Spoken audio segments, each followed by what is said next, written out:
अस्सलाम वालेकुम, welcome to my channel. आज हमारे किचन में बनने जा रहा है मज़ेदार सा गजरेला।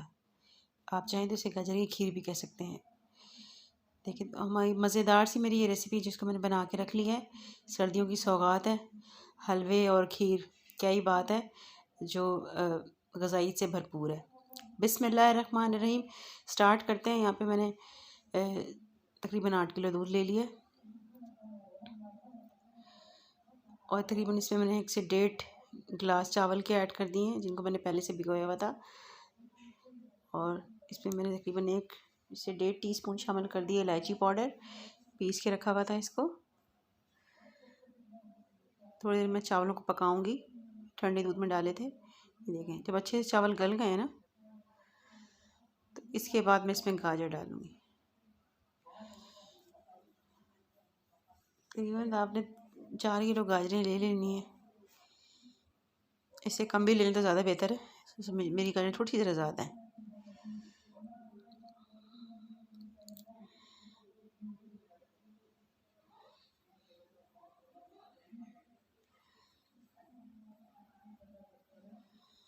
यहाँ पे गाजरें शामिल करने के बाद इसको हम पकने रख देंगे।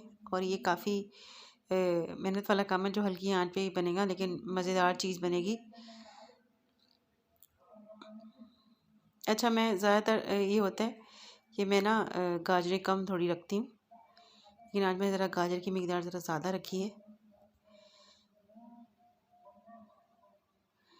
आप चाहें तो इससे भी ज़्यादा कम कर सकते हैं, ठीक है। दूध ज़्यादा हो भले चीज़ें आपकी कमी हो, तो बस हल्की आंच में पकते पकते गाढ़ी हो जाए और वो बहुत अच्छी लगेंगी। तो यहाँ मैंने कुछ गाजरें रोक ली थी। ये खैर हम थोड़ा दूध और ऐड कर लेते हैं ताकि अच्छा सा हमारा गजरेला तैयार हो जाए। थोड़ा सा मिल्क मैंने और ऐड कर लिया। इसको हल्की आंच पे बनाएंगे। अभी ये देखें इसका टेक्सचर अभी बना नहीं है और इसमें से दूध गिर रहा है। गाढ़ा इसका टेक्सचर होना चाहिए। इसको पक पक के काफ़ी घंटे हो चुके हैं। धीमी आंच पे इसको बनाया है। इतना धीमी आंच रखिए कि उबाल आता रहे।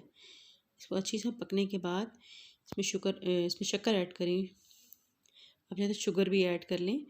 शक्कर ज़्यादा हेल्दी ऑप्शन है, अगर यही डालें तो ज़्यादा अच्छा है। इससे इसका टेक्सचर भी चेंज होगा, कलर भी चेंज होगा, जायका भी अच्छा आएगा। तो इसका अच्छे से मिक्स करने के बाद हस्बे जायका मैंने इसमें शक्कर ऐड की।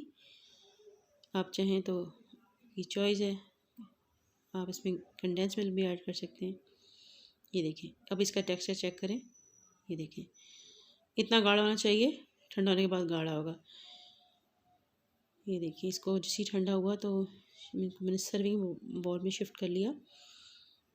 कुछ को मैंने जो गार्निश किया है कोई के साथ। ये देखें तो हमारी मज़ेदार सी रेसिपी रेडी है। मेरी रेसिपी अच्छी लगी तो लाइक कीजिएगा, कमेंट कीजिएगा, शेयर कीजिएगा। Thanks for watching. मिलते हैं नेक्स्ट रेसिपी में।